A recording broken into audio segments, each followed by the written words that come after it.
As fantastical as it all seems, the Rings of Power Episode 6 Eruption is actually possible, confirms a scientist. After that, we're digging into why The Last of Us actress Bella Ramsey wasn't allowed to play the game after her audition. Scooby-Doo finally remembers Shaggy's real name, and more. Why don't you join us? Let's get to it. First up, Rings of Power Episode 6 Eruption is actually possible, confirms scientist. That devastating eruption in Episode 6 of The Lord of the Rings, Rings of Power, a geologist has confirmed that yes, that's actually possible in real life, based on actual volcanic explosions. The Hollywood Reporter talked with Jeffrey Carson, a professor of earth and environmental sciences at Syracuse University with an expertise in volcanic activity, about the guilty episode, and explained how water often plays a crucial role in volcanic activity, especially when it is located along the seafloor. In fact, they occur in large part because water is involved. The magma rises to the surface. The water makes bubbles that can turn into steam, and the steam and water expand so rapidly that they basically blow the magma apart, Carson says. The showrunners of Rings of Power took the opportunity to explore Tolkien's themes of anti-industrialization and environmentalism because they believe that this is one of the central messages of the show. In Tolkien's writing, there is explicit mention of the creation of Mordor, which goes beyond the suggestion that the volcano wasn't always active. All the showrunners did was fill in the blanks of how Mordor could have come to be. And despite the high fantasy setting of the story, the creators wanted to make sure the eruption of Mount Doom was as geologically accurate as possible in order for it to align with Tolkien's message. Next, The Last of Us actress Bella Ramsey was told not to play the game after her audition for Ellie. It feels like we've all been waiting forever for the live-action adaptation of 2013's video game The Last of Us, but things are happening, and while the upcoming series is deep in production, more and more information is coming out that gives us little glimpses of what we could be expecting once the series is dropped somewhere in 2023. For example, Bella Ramsey, who will be portraying Ellie, revealed in an interview with USA Today that she was told not to play the games after her audition. She'd confessed to the showrunners that she wasn't familiar with the wildly popular game, afraid that it would cost her some points, but they were actually happy to hear that and told her to keep it that way. Given how much effort the creative team is putting into making the adaptation as faithful to its source material as possible, this may seem a little odd, but maybe they have a point. While it might seem logical to ask the actors to familiarize themselves with the story, it would take away the opportunity for them to bring their own approach to the characters. Do we really want an exact imitation of Ashley Johnson's performance for the games? From what we've seen so far of the adaptation of The Last of Us, they've done an amazing job staying true to the source material, so we think that having Ramsey stay away from the game won't be a problem. What do you say?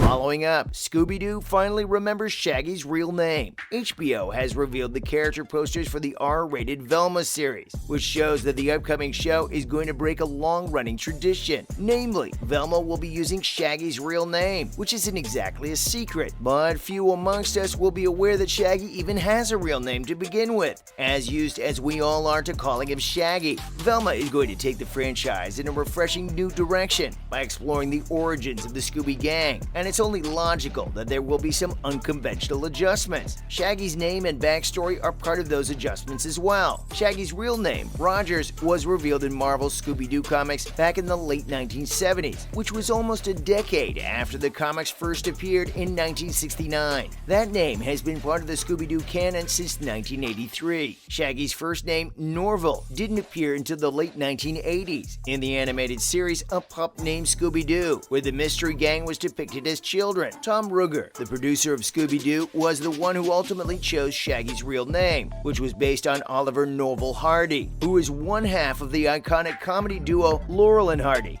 So why didn't Shaggy have a real name to begin with? And why was it never really used? Well, look at the original Shaggy. Did he look like Norval Rogers to you, or Shaggy? Yeah, we thought so too. Before you go, don't you want to know why the love story in the Winchesters was so important for the spin-off? What about the one change Andrew Scott wanted to make to his Sherlock's Moriarty? And we've got some good news for all the Outer Range fans out there. We thought so. So, without further ado, let's continue. First up, why the Winchesters' love story was vital for the supernatural spin-off. The Winchesters follows the story of John Winchester and Mary Campbell, who will eventually become the parents of supernatural Sam and Dean Winchester. They have to battle monsters while at the same time trying to develop their budding relationship. At their New York Comic-Con panel, Daniil Ackles, executive producer of the upcoming spin-off, explained why it was so important to make the Winchesters a love story. As fans of its source material will know, Supernatural wasn't as much about the horror as it was about the love between the brothers Sam and Dean. And later, Castiel. The same will go for the spin-off, The Winchesters, where the main arc will revolve around the relationship between John and Mary, but the show will also explore other kinds of love through different characters. You also see that love between Carlos and Latika and Mary, and all those other relationships, which reminded us a lot of Supernatural because you brought in Castiel and the love that was created there. The Winchesters is the third time a spin-off of Supernatural has been brought into the world, but previous attempts, Supernatural Bloodlines and Wayward Sisters, never made it beyond the pilot. But this time around, they have added the secret ingredient, love. Doesn't it always come back to that anyway? Next up, the one change Andrew Scott wanted to make to Sherlock's Moriarty. One of the reasons BBC's Sherlock was so memorable was the hair-raising performance of Andrew Scott. Despite its relatively short run in terms of episodes, Sherlock left an undeniable mark with its modern and bona fide take on Arthur Conan Doyle's legendary detective novels. The series was celebrated because of its directing, writing, and the marvelous performances of its co-leads Benedict Cumberbatch and Martin Freeman, who both won Emmys for their roles as Sherlock Holmes and Dr. John Watson, respectively. And then there was Andrew Scott, who put down such an amazing Moriarty that the show arguably suffered a lot when his storyline came to an end. It's hard to imagine there was anything to change at all in Scott's portrayal of the notorious villain, but from Scott's perspective, there was. According to him, what makes other people scared is often the unknown, because people are afraid of the unfamiliar. And how would Scott have applied that knowledge if he had a choice? A lot of the time, I remember asking for my lines to be cut so that I would say less, so that you don't give away your power, so that it's all the more alarming if it just comes out of nowhere, Scott told Vanity Fair. Can you imagine how different Sherlock would have been if Moriarty had been quieter and more of a mystery, as Scott suggested? And now, Outer Range has been renewed for a second season. The sci-fi neo-western TV series Outer Range, starring Josh Brolin, has been renewed for a second season by Prime Video. The series premiered on the 15th of April 2022 and has mystified fans from its very beginning, as it follows the Abbott family, the members of which are still reeling from the disappearance of their daughter-in-law, Rebecca Abbott, portrayed by Kristen Connolly. While in this vulnerable state, the Abbotts are challenged by the Tillerson family, who are trying to steal their land. On top of it all, the Abbotts are also puzzled by a mysterious black void that appears on their farm. At the head of the Abbott family, we find Brolin, who portrays Royal Abbott. Despite the infinite mysteries presented in the odd series, Outer Range has been received very positively, boasting an impressive 81% on Rotten Tomatoes and a 7.1 on IMDb. But since the series ended on a horrible cliffhanger, fans have been anxious to hear any news on a follow-up season, given how many unresolved loose ends the show still has to solve. Luckily, we've been given the extremely good news that Season 2 is indeed happening, if with another showrunner. While Zev Barrow will continue to work on Outer Range as an executive producer, Charles Murray will take over as showrunner for the upcoming second season. And that's it. Do you think it's necessary to use real-life geological details to get Tolkien's hidden environmentalist messages across? Let us know in the comments what you think. Thanks for watching.